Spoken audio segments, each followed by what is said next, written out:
Energy Realities number 95, 95, 94, no, 95. The 25. North American Grid. I'm sure Wow. that 95. Good morning, good afternoon, Ladislav, Temi Nimet, David Blackman, Stuart Tully, and please, Temi, bring Meredith to our show. Okay, well, look, we're really excited and privileged to have with us today our first guest of the new year, and that's Meredith Angwin. Meredith is the author of the most amazing book, Shorting the Grid, which uses a case study and example of the New England grid to understand the troubles facing various regions and aspects of electricity grids in the United States. And you know what? She says out loud what many of us have been thinking. Insiders rule the day, and no one is accountable for failure. The result, a future of rolling brownouts and blackouts, unless citizens change how things are done. And if I can just give a brief intro of Meredith's background, she's a chemist by training who's worked on a number of projects over the years in renewable, traditional, and unconventional energy like nuclear. She was finding ways to reduce emissions and increase the efficiency to help make those technologies safer. This expertise has evolved into studies and participation in understanding how grids function, how decisions are made, and how to improve governance and the reliability of grids. So, from all of us, Meredith, welcome to the podcast. I'm so happy to be here. I really am. Thank you for the introduction. Oh, and Stu, that's great. You keep showing that book so people will run out and buy it. Absolutely. They should. I wanted to ask you a question, but I'd like to preface it a little bit first. And that is, like we all understand there's many variables and factors that could be used to understand the sort of current grid issues in not just the United States, but in Canada, the UK, and Europe. For example, there's many new people connecting to the grid. They have more stuff they want to plug in. Now policymakers are pushing everybody to put everything electric, including their heating and their cars. And then we have the variable of key infrastructure getting old. And then there's the usual storms that cause damage, like I'm experiencing today in the UK. At the same time, reliable supply seems to be removed from the grid.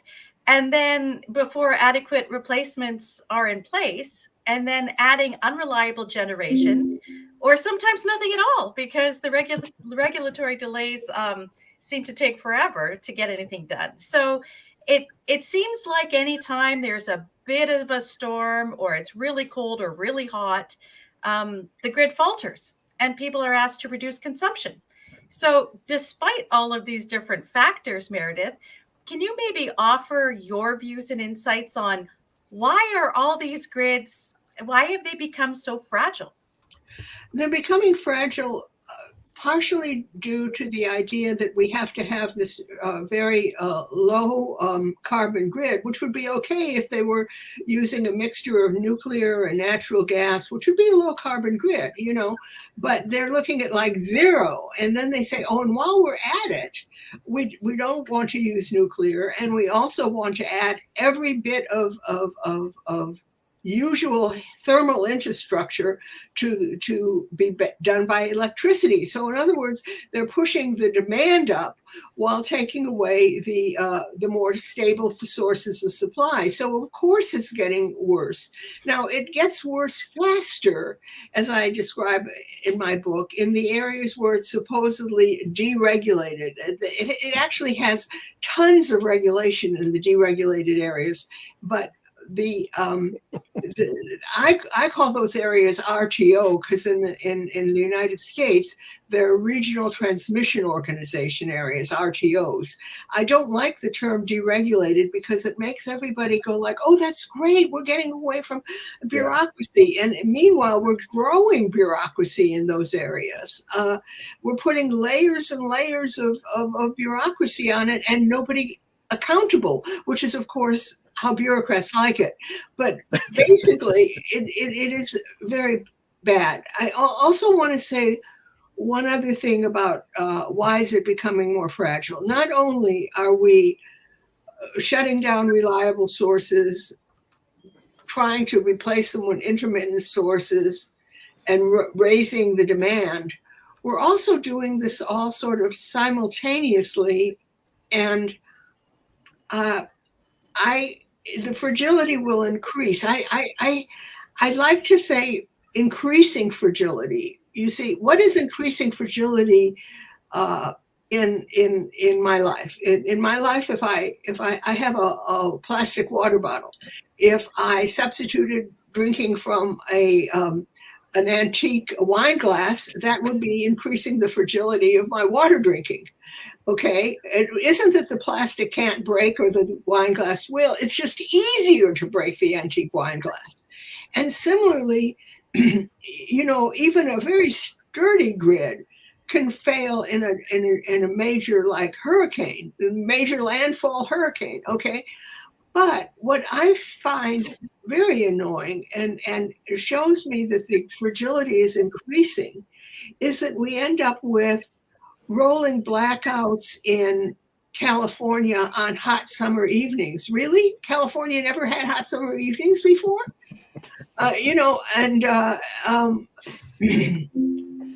And similarly, everybody, as the winter season approaches, everybody's like, do we have enough? Are we going to get through it? There's a warning from the grid operator, please cut back.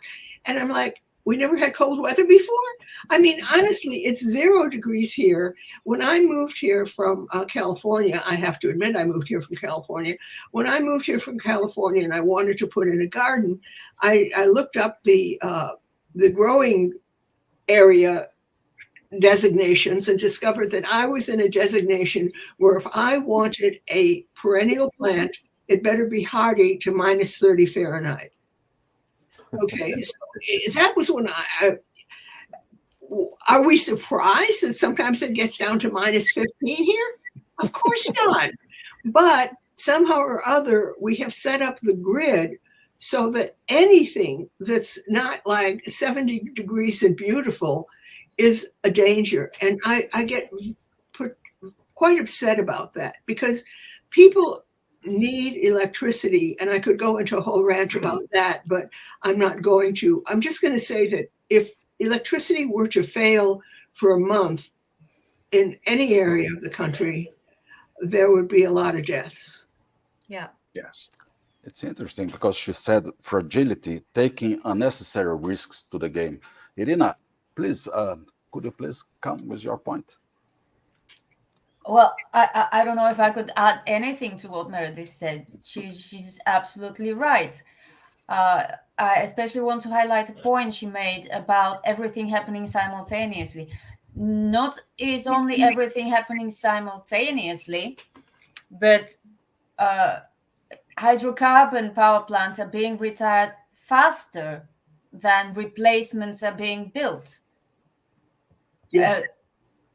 Even though these replacements are not up to scratch compared to the retired plants.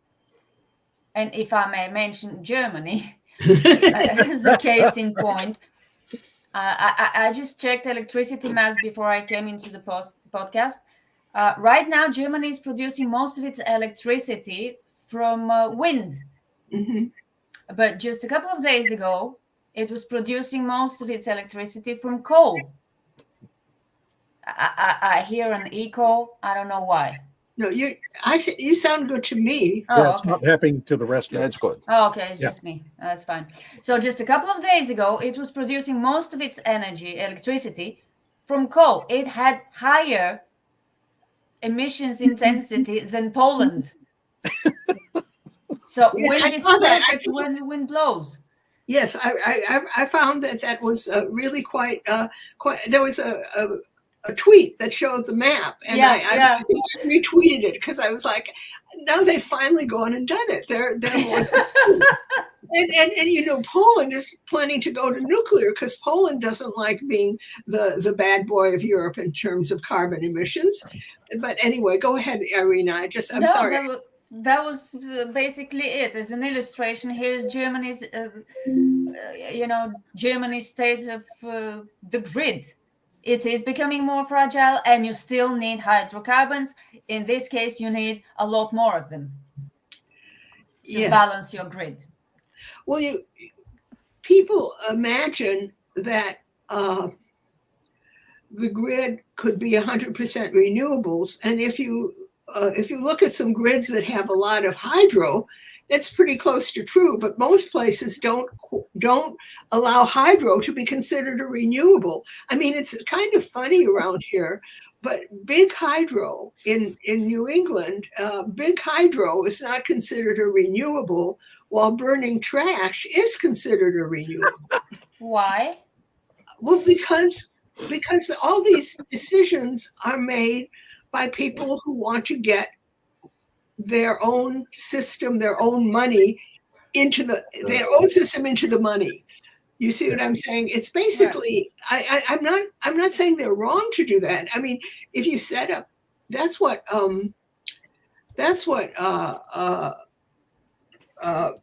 Charlie Munger meant when he said, "Tell me the incentives and I'll show you the results, and I'll tell you the results." So in other words, I don't blame the people who are trying to get their systems into the incentive gravy train. I'm just saying that why did we set up an incentive gravy train when water from the sky is not considered renewable, but burning refuse is? You could argue that neither of them should be, or that both of them should be, but it's just kind of weird. Yes.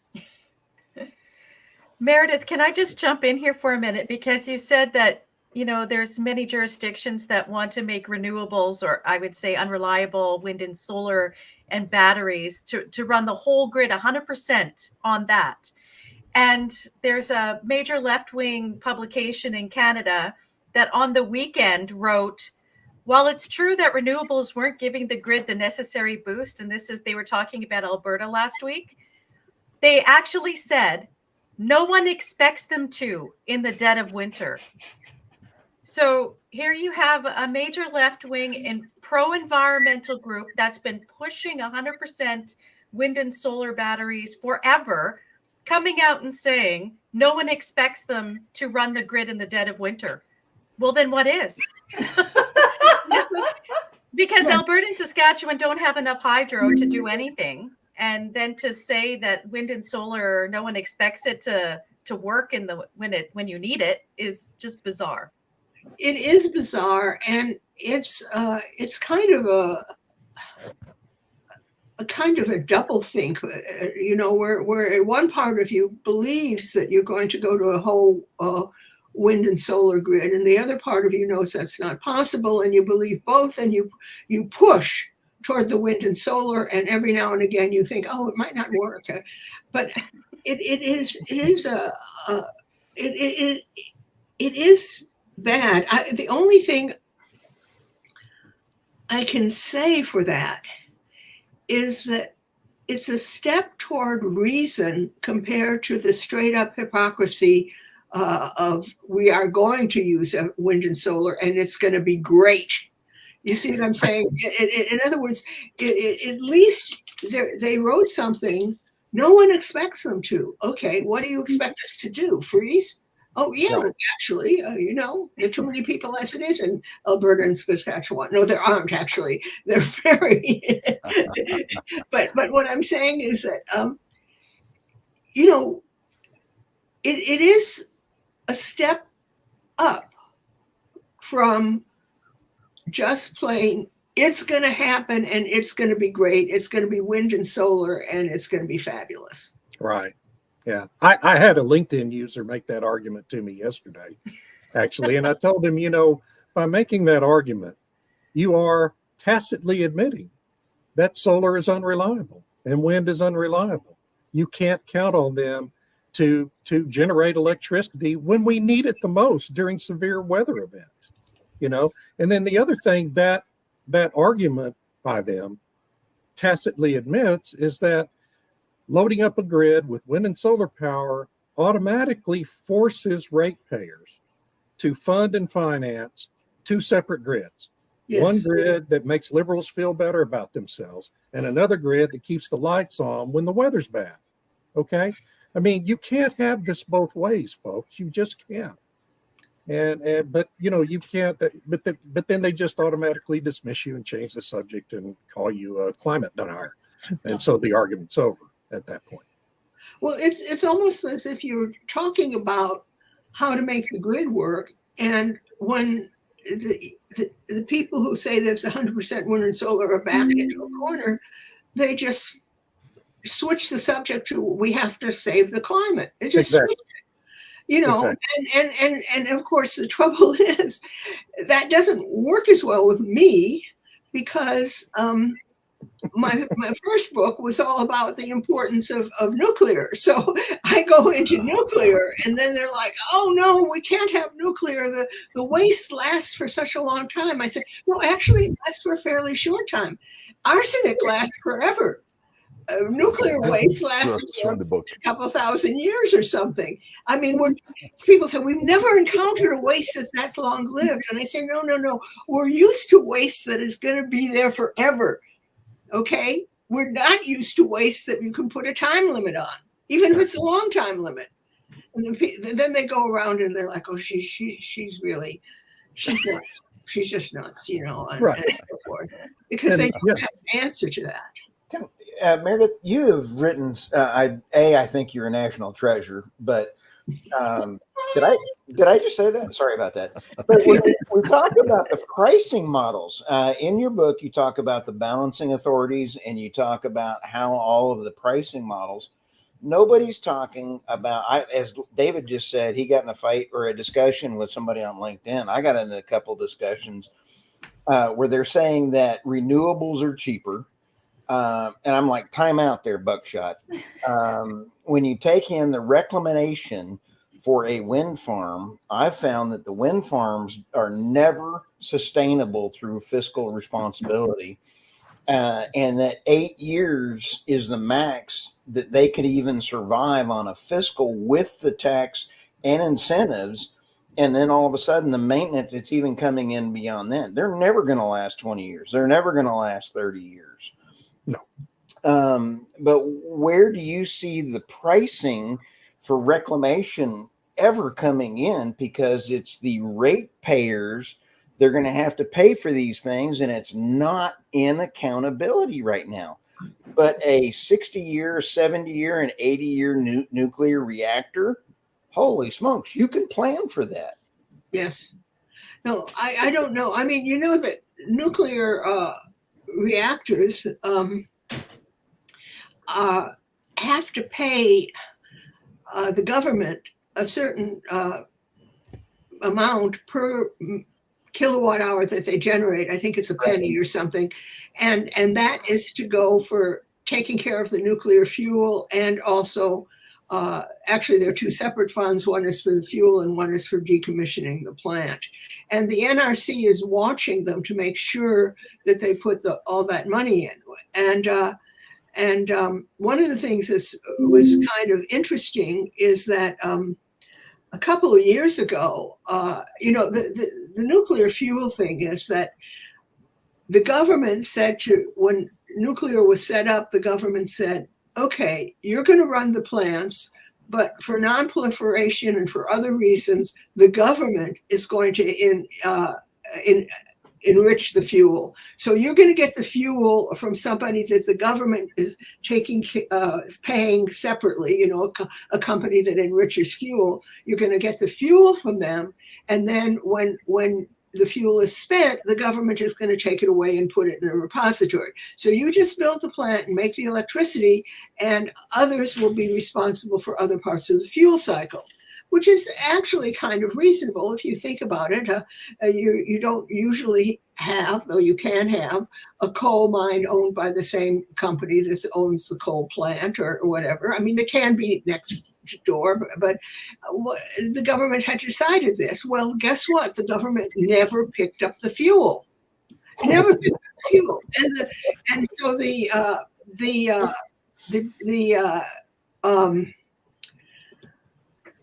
the plant owners kept the fuel on site in dry casks, which are very, very sturdy. I mean, you can hit them with a truck, you can hit them with a train, you can hit them with a rocket. They're very sturdy, okay? But nevertheless, that led to, and I've seen it myself personally with my own eyes down here in Brattleboro, the idea that a nuclear plant, because it has the dry gas storage on site, is a fuel dump right here in our town. You see, it's a fuel dump. And so, and then of course they got another setup down in New Mexico, at which point the people began hiking around here saying, we don't want to send our poisons down to the indigenous people in New Mexico. I mean, so anyway, you can't keep it here and you can't send it off. But Right. At any rate, they do. So one of the things is a bunch of nuclear power plants got together and they sued the government and they said, we don't want to continue paying you. We're not asking for our money back, but we don't want to continue paying you per megawatt if you're not going to do anything with it. You're not going to help us. You're not going to live up to your obligation. And the court said, you know, you're right. You don't have to keep paying them.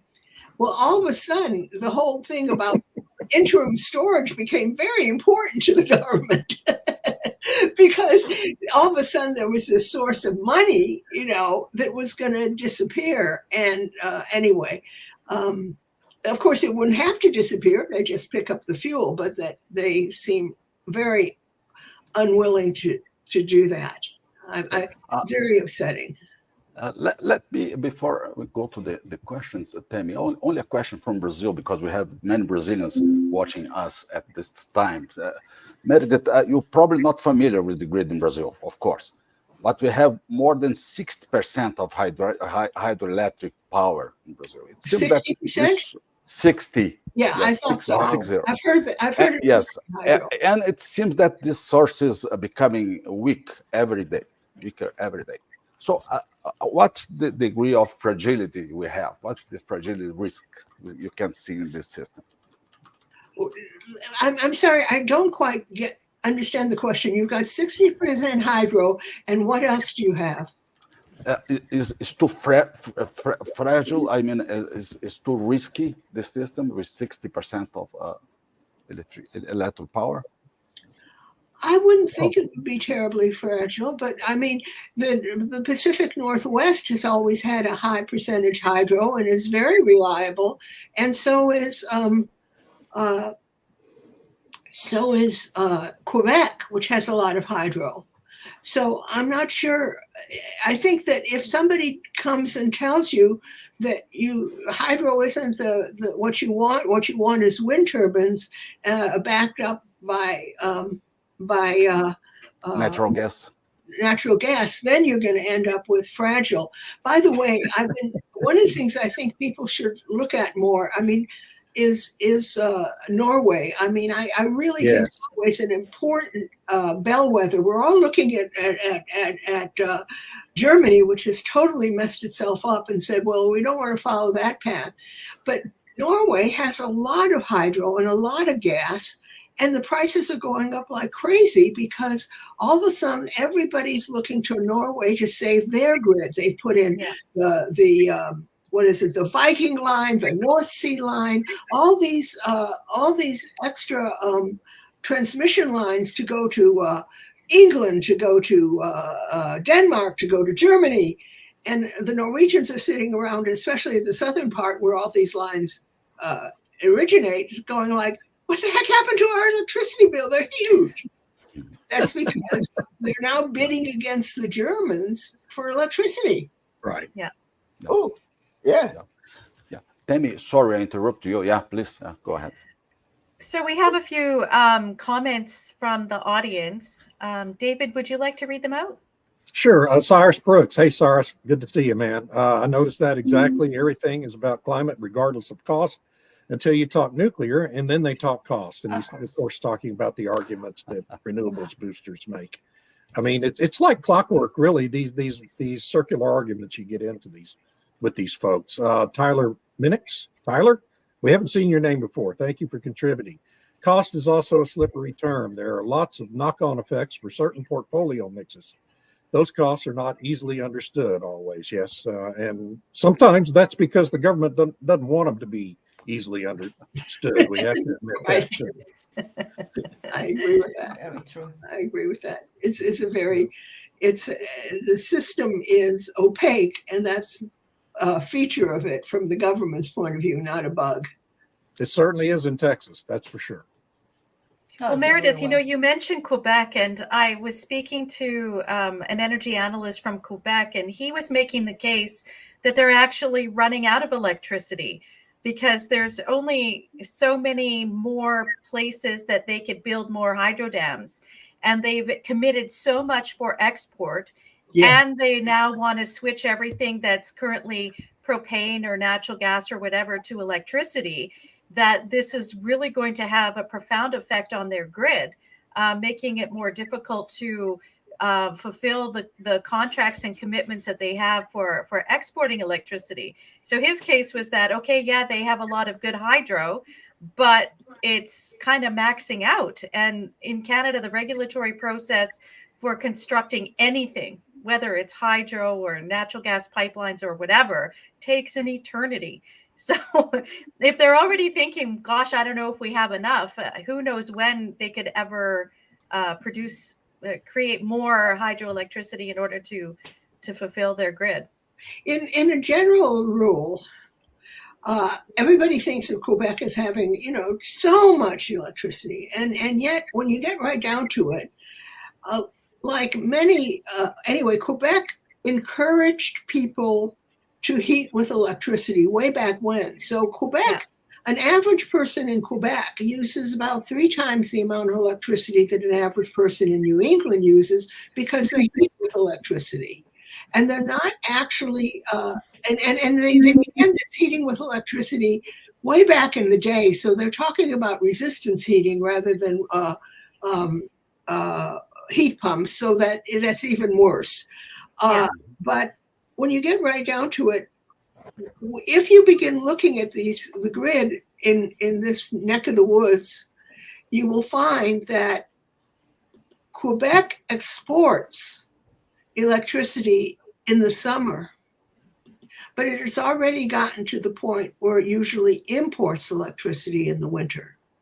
Yeah, it imports from Ontario, which has a very high percentage of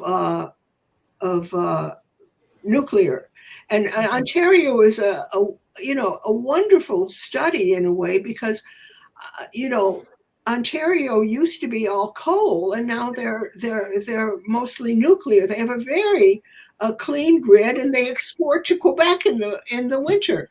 I mean, you gotta give these guys a lot of credit, and I do hope that you'll have Chris Kiefer on this show at one point. He's been very active in nuclear for Canada. So at any rate. But we'd love to do that. Yeah. LinkedIn user, I don't know who you are, but thank you for joining. Don't forget about oil and gas in Norway is electrifying its production, mostly by hydropower, paid down, which is thus stolen from the nation, of course. And that allows the oil and gas industry in Norway to claim that their production is perhaps the cleanest in the world. Yes, it's all a shell game, isn't it? Yeah, perfect. Well, I want to say a little bit about electrifying production. I haven't studied Norway's move in this regard, but I do know the move in Texas, and David Blackman can probably join in here very quickly. But they electrified transmission. They electrified the pumping stations, and to move natural gas. Okay. And oddly enough, when they began having rolling blackouts, all of a sudden some gas plants weren't getting the gas. Now I think they fixed that. That you can set up rolling blackouts so that certain areas are protected from them. Yes. And they just hadn't done that about the pumping stations. But nevertheless, if you begin talking about how you're going to electrify everything, and you're going to electrify the source of your electricity, and then if you have an electricity problem, you've got a expanding electricity problem Yeah. because we've seen that already in Texas. Could I add a couple let of me things to interrupt that? you to show a very, very short video about electrification from Scott Tinker, please. Oh, good. Sure. For plastics, molecules for fertilizers, ammonia for fertilizers. The world needs both. We're not going to electrify everything. For Sorry. Is that it? Yeah. Can I just add a couple of things to what Meredith said and also pose a question to her, because I think we're getting into a really ripe space here. First, I think the best news out of last week's freeze event in Texas is that none of those gas plants froze up, right? None of that transmission froze up. And why is this? Because of all the work that's been done since February 2021, Winter Storm Uri. And ERCOT didn't cut off the electricity at all those compressor stations and all those production stations and all those pipelines. And so the gas flowed, the gas plants stayed online. We had plenty of electricity in Texas to get through that freeze event. So that's good. The second thing is, though, about electrifying everything. Sam Altman at WEF last week, and Meredith, I wonder if you saw these comments he made about the need for a quantum leap in new technology for renewables in order just to accommodate the energy consumption needs of AI, right? And that's on top of charging millions and millions more electric vehicles, and that's on top of everything else. So I wonder what you thought about those remarks from Sam. Meredith, before you answer, I'd like to have a moment of silence for Greta Thunberg, since she's been thrown off and replaced by him. Okay. All right. 1 minute. She's still around. She's Yes. getting quite the eyeballs as she used to. Let's put it that way. Getting back to the question about AI, I think that's a really important question, because what has been happening is that we have systems that can be run by the lowest form of energy, which is heat. What I mean by that is that heat is nothing but molecules moving fast. If it's cold, it moves slower. Actually, the same is true for me about when it's cold, at least. But at any rate, so that's not a very I mean, it's useful. Obviously, it keeps us warm. It can melt things to make things, and so forth and so on. But when you begin having people say, "Oh, we're not going to use anything that just produces heat. We're going to use electricity for that," which is a very high level of energy. It can be used for so many different things. Okay. And it takes a lot of control. You keep the frequency at the same rate. You keep the voltage at the same. All of these things that are very different from just like the molecules are moving faster.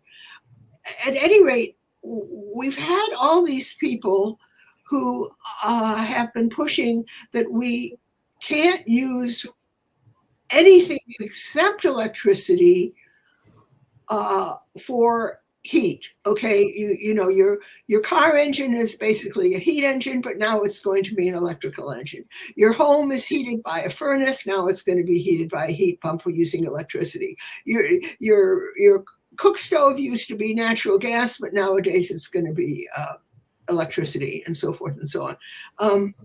But then, now that we've got all these electricity plans, all the ways we're going to use electricity to substitute for a lower level type of energy, there's a need for it to substitute for a very high level energy that is elaborate computing. I mean, if you look at it,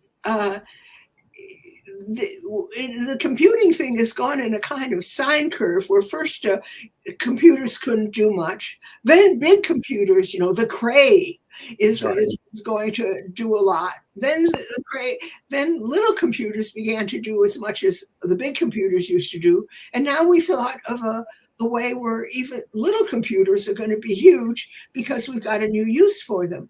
All of this is very high level energy, and by high level, I mean it's got a lot more than just a couple molecules moving. It's constrained. It's usable in different ways. It can be used in junctions. Anyway, so what I'm going to say is that if we're going to go with AI, and there's not some kind of breakthrough on how much energy, electricity AI thing, we're not going to be able to use electricity for all kinds of heat and heat engines at the same time. It's just almost impossible to imagine. A simple gen analysis using actual hourly gen by fuel type can show hundreds of hours of shortfall when removing dispatchable gen with local fuel coal retirements are way too risky until the energy adequacy is demonstrated. I agree. I think I totally agree with that. Yes. Thank you, Tom. Yeah, it's like we're replacing things before there's like we're getting rid of stuff before there's an adequate replacement there. And it's like if you have a job and you quit your job before you have another one lined up, it's a similar kind of situation. From SRB, would Meredith say a few words about natural gas supply to the New England region in the USA, in particular the purchase of LNG from non-USA sources? Well, the problem is very simply that we don't put in pipelines. I mean, that's it. That's the problem in a nutshell. We have a very large natural gas reservoir not far from New England in the Marcellus. And there aren't any pipelines that bring Marcellus gas to New England. So without pipelines bringing Marcellus gas to New England, and New England is about 50% electricity is natural gas, and I think about 20% is imported. So, you know, those two are the big ones. And there's 20% more or less from nuclear, though we're very low on nuclear plants now. We've got only 2 left. But at any rate, I blame the Jones Act. Of course, I blame the Jones Act because it's right there and it's stupid and it's easy to believe. It is stupid. It's so stupid. But the Jones Act says that if you're carrying a cargo of any kind between 2 U.S. ports, that is, you pick it up in one port and you deliver it to another port, then that cargo has to be carried on a ship that was built in the U.S., staffed by people from the U.S., and carrying a U.S. flag. Well, it turns out that we aren't doing a lot of that building ship stuff in the U.S. anymore, and we certainly haven't built any LNG carriers. So if LNG is delivered to the U.S., it is delivered by foreign flag carriers, and it is delivered from foreign countries, because even a foreign flag country carrier can't go down to Texas and pick it up and deliver it to Boston, because then they would be violating the Jones Act. And I'd like to say that I totally blame the Jones Act, but I'm going to also say that the Jones Act is just it's a symptom of the fact that we can't build pipelines, we can't build ships in the United States, high quality ships, and if you want to follow Jack Devaney's blogs about shipbuilding, I recommend it. He worked for a shipbuilding company in Korea for many years, and anyway, so he knows what he's talking about. But meanwhile, back to the LNG. Where's it coming from? It's coming mostly from Trinidad and Tobago and Venezuela. And when you think about Venezuela, I'm going to tell you something funny, and that is that we have a small coal plant on the Merrimack River. It's called Merrimack Station, or the Bow Station, because it's in Bow, New Hampshire, BOW. Anyway, I ran a course where we visited that coal plant, and it was really a revelation to me to be there and ask them questions. I said, well, where does your coal come from? And they said, well, we used to get all our coal from Appalachia, but the seam that we got it from is kind of run out. So what we do now is we get some coal from Appalachia, and we get a whole bunch of coal from Venezuela by barge. Oh my God. Because the thing is, which I didn't actually, even though I've worked on pollution control from coal, I didn't realize that a coal plant is often optimized for a certain kind of coal, just like refineries are. Yeah. And so, I mean, I knew refineries were, but I was like, okay, coal plants, But at any rate, they can either blend various kinds of coal, or they can get something equivalent to what they used to use from Venezuela. Man. Well, Meredith, in your book, you talk about what people can do, and I think this question is in line with things you've said in your book. So we know the information is out there in regards to how costly renewables are and how unreliable they can be. How do we get this messaging out to the general public? Oh, I have tried. I've written a whole book about messaging about nuclear, and you got to just keep moving at it. You got to write a letter to the editor. You got to be willing to debate. You've got to ask your local TV station. I've been on so many local TV stations. I mean, yeah, but, because the thing is, it would be lovely if the New York Times would interview me. It would be lovely if MSN would say, hey, we got to talk to Meredith. But all I can do is local. And so, I mean, that's as far, my ideas are national and even international. My book is relevant nationally, but my actual reach, my eyeballs tend to be more local. And everybody is, because when I first began campaigning for nuclear energy, I worked with a guy named Howard Schaefer. He's really retired now, but he had worked at Vermont Yankee. And at any rate, one of the things he said to me is, you are credible where you live. Where you live, you are credible. So if you are willing to take a stand where you live, that will be a great help. If you're willing to write a letter to the editor saying, it hasn't been reported here, but did you notice that the grid was in deep trouble January 22nd or whatever? Or, yeah. You have to do that. Or you can, as a matter of fact, in my own newspaper, I was writing so many letters to the editors. They said, I think you should have an op-ed every month. I said, got it, but you just kind of move up there by being visible. May I make a comment? Cyrus, hey, sorry to cut you off there. I love Cyrus. He's a cool cat.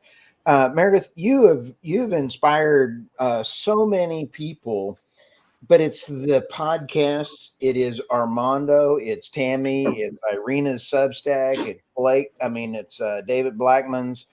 It's you writing the book. It is selfishly the podcast. It's the alternative media that is finally breaking through. And Irina's sense of humor is an international marvel of being able to break through the light. Stop it. Let's show Irina here. But anyway, am I out of it now? I don't know we what cut you off too. I'm only seeing myself. I don't want to just see myself. No, because Stuart mentioned Irina with so enthusiasm. But it's about the narrative, and Meredith, you bring out a great point. We all have destiny. I never thought my podcast would have the worldwide reach that it does. the energy transition that morphed into the energy realities, you all don't realize the reach you got.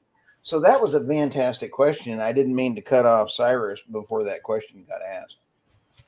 Cyrus, another question for solar. One advocate argued that because solar is generally predictable, perhaps more than wind, certainly more than wind, even though it produces only from about 9 to 5, depending on the season, yes. Is there some truth in this, or what are the real challenges with such solar? Is there a reasonable amount of solar that could add to the grid with other firm resources? Good question.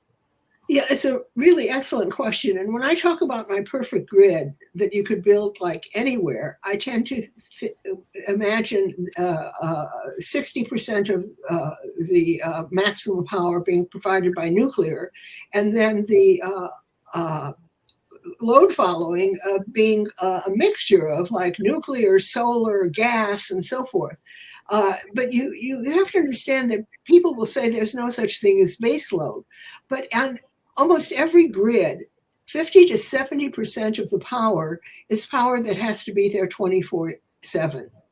And this man, Isaru Srinivaka, did a beautiful study of this for New York. I haven't seen studies of it other places because the word that there is no such thing as baseload is all you hear.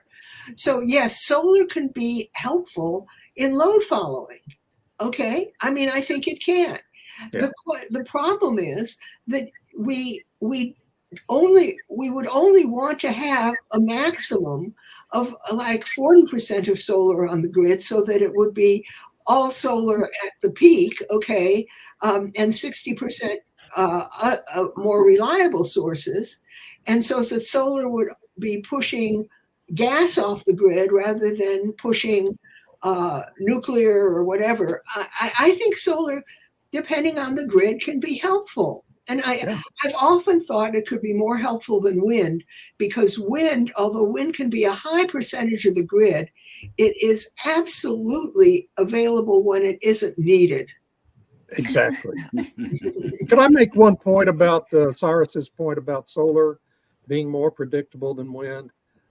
My cat Max is more predictable than wind. Okay, so that's a very low bar. And if you had a dog, that would be very, very exactly. Yeah, absolutely.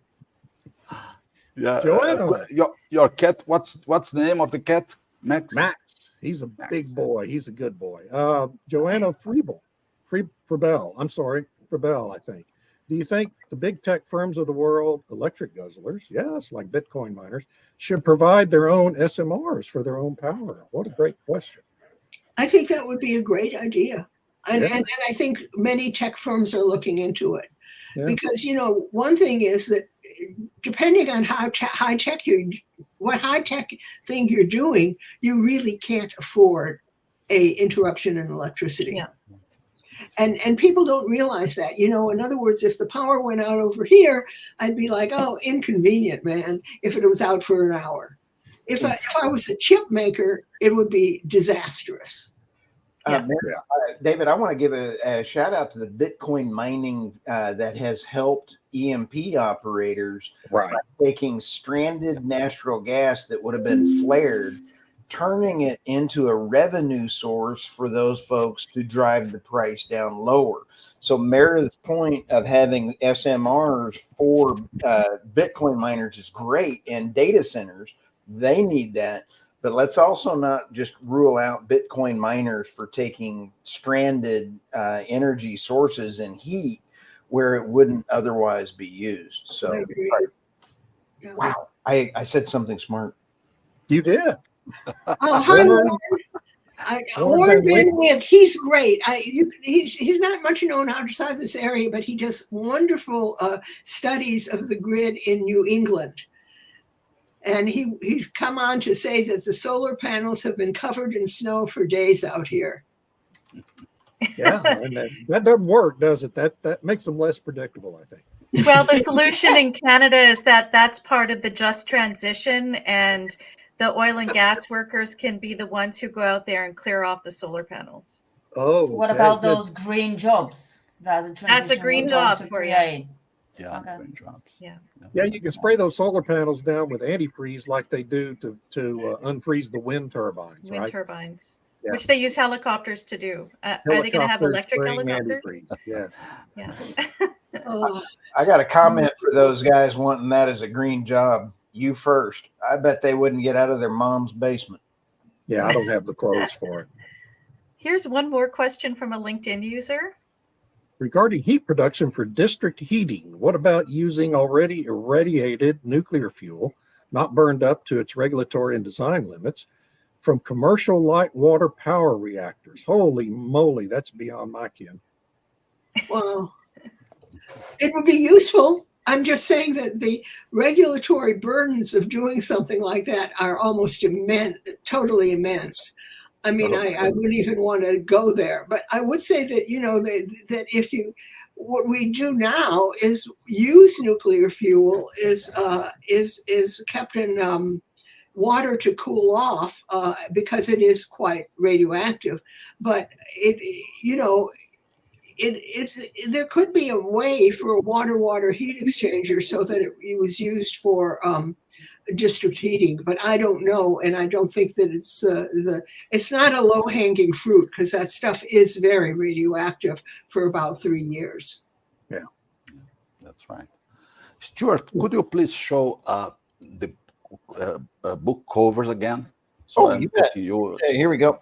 Here's her first one: Campaigning for Clean Air by the National Treasure, Meredith Angwin.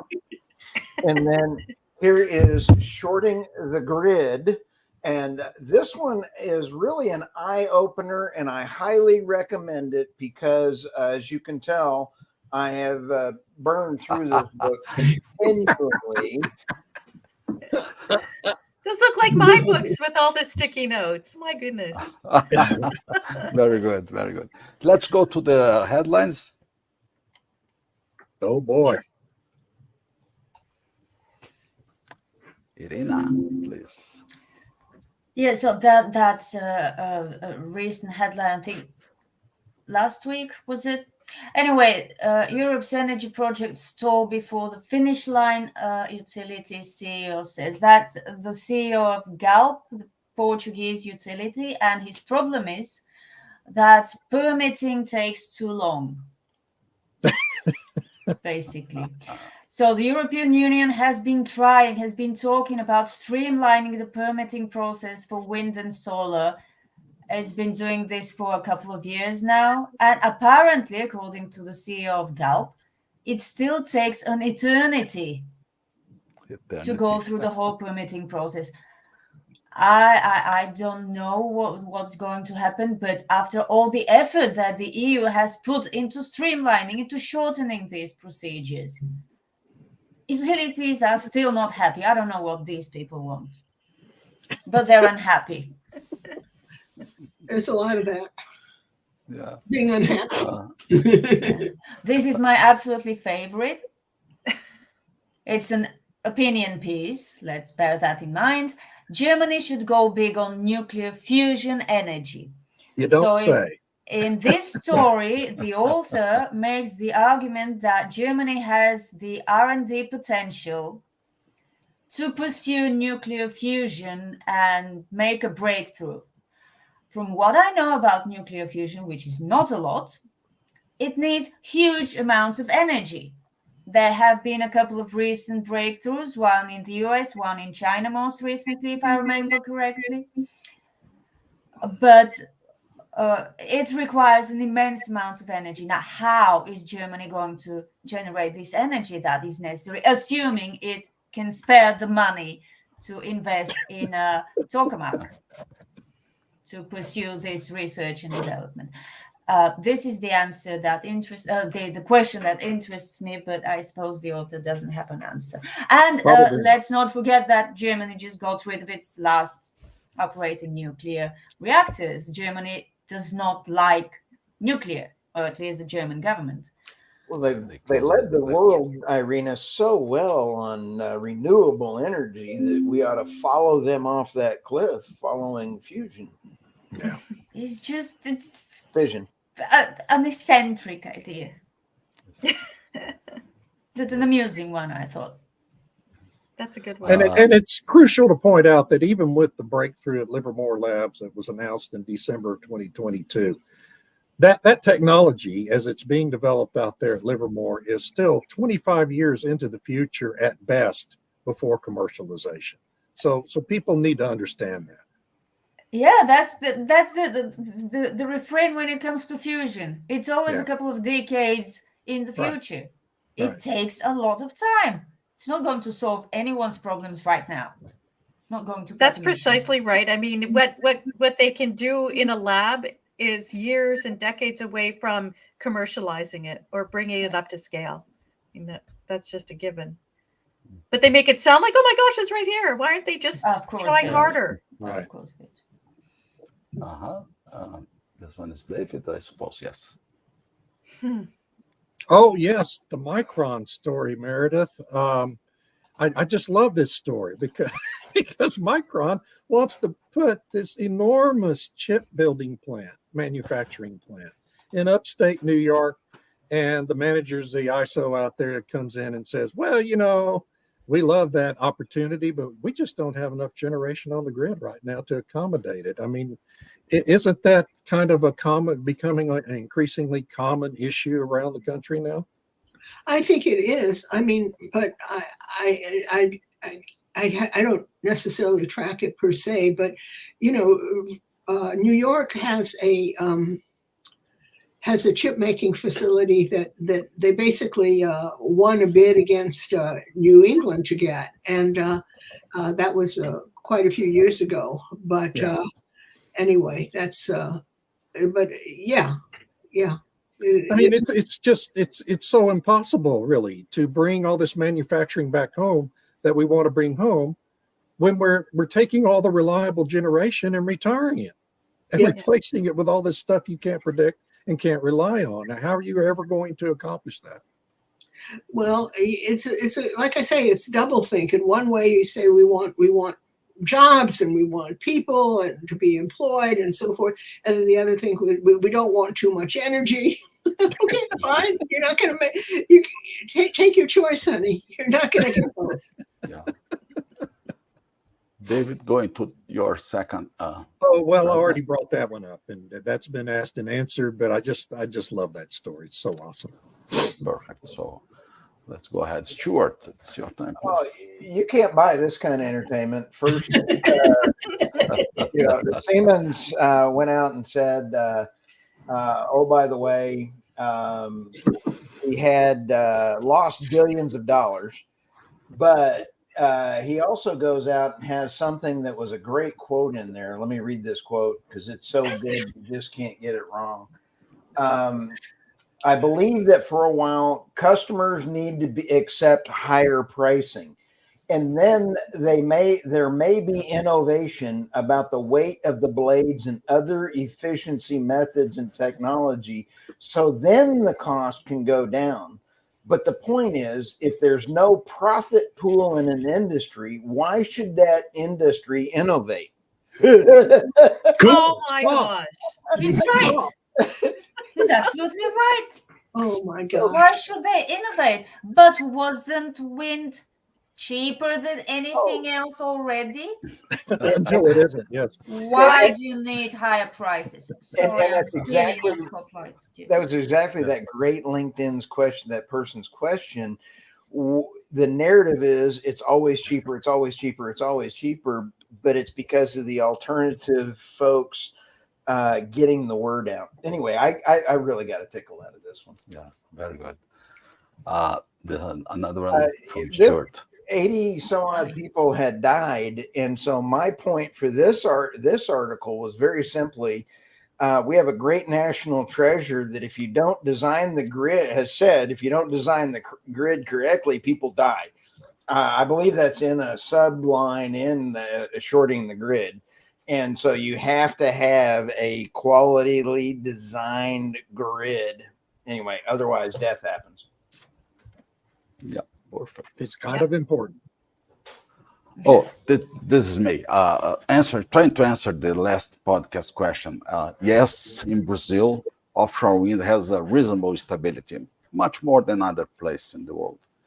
Brazil ranks in 4th position in the Wow. wind energy. Yes, strong.